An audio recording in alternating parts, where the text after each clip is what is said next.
The Supreme Court on Wednesday agreed to hear a petition filed by a former law intern who has made allegations against Justice Swatantra Kumar to constitute a permanent mechanism to deal with sexual harassment cases at workplace in judicial bodies. A three-judge bench headed by Chief Justice P. Sathasivam also appointed senior advocates Fali S. Nariman and K.K. Venugopal as amicus curiae in the case and directed Attorney General G.E. Vahanvati to assist it in the matter.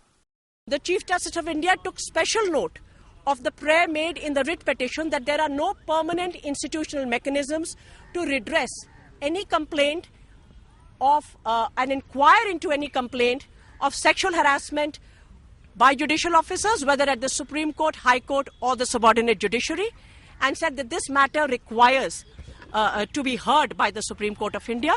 The court, however, has not given any directions on setting up of an inquiry committee to look into the allegations. It made it clear that it was not expressing any opinion on the allegations made by the intern against Justice Kumar. The bench also questioned the delay in the filing of the complaint by the intern. Earlier, the committee set up to look into the Justice Ganguly case had unanimously decided that the Supreme Court would not entertain complaints against retired judges.